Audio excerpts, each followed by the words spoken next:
For more on Chinese companies in Latin America, Gong joins me now from Beijing. He's a professor at the University of International Business and Economics and a China Forum expert. Great to see you again.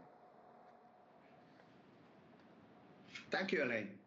John, we just saw BYD, the first car maker from China to announce its plans to build a plant in Mexico. Do you think we'll see other Chinese car companies follow suit? How significant was their decision to do so? Well, I think as the automobile industry is transforming towards an electric era, I think Chinese companies are in a pretty good position to expand into the Southern American, Central American markets. I think there are already examples in your program as point one. BYD is planning to set up a factory there, and other Chinese companies will definitely follow. And I also want to point out that even before the electrification movement, Chinese automobile companies' presence in Central and South America has already happened. In Mexico, there was already a Chinese company, although they were selling ICE cars, internal combustion engine cars. But now I think the real threat is from the electric angle, and more importantly, from the pickup angle.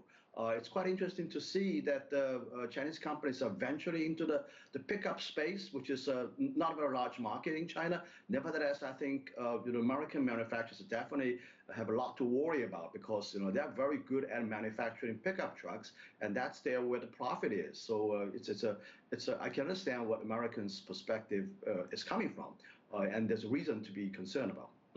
Other than cars, what are some of the other fast-growing industries involving Chinese businesses in Latin America? Well, I think mostly in the manufacturing sector for consumer products.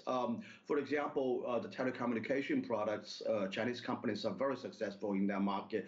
For handsets, for example, companies like Xiaomi, Vivo, Oppo, all the major Chinese brands have footprints there. And also, I think South America and Central America are gearing towards a green economy more. I mean, there's got to be a infrastructure build out over there. So anything related to renewable energies, for example, the build out of electric grids, solar panels, batteries, manufacturing, and all these kind of products should have a lot of potential in those markets. We heard the LatAm CEO of BYD talking about the research they did into the market. What do Chinese companies need to learn about the LatAm business environment? How much of it is cultural? How much of it is understanding the business atmosphere in that region, the workers and the consumers? Yeah, I think that's a huge challenge, actually. My understanding is that Latin American markets are very special, quite different from the kind of markets that Chinese companies are used to.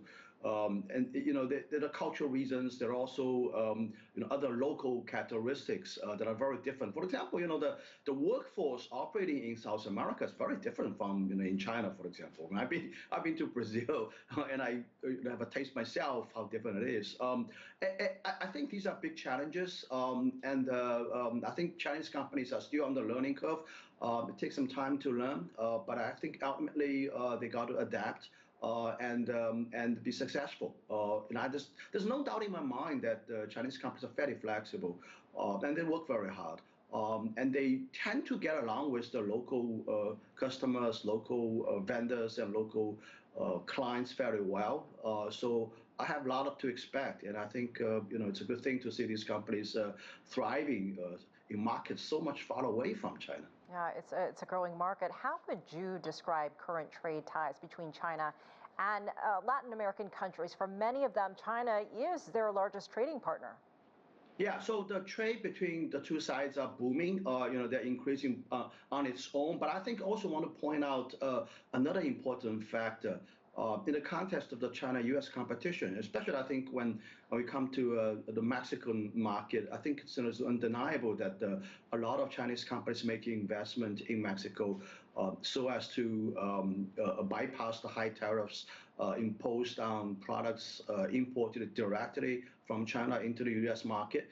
And when there are some industrial parks in Mexico, not very far away from Rio Grande, for example, that are full of Chinese companies. And it's pretty clear that the reason they make these kind of investments is to find a way to get into the United States market.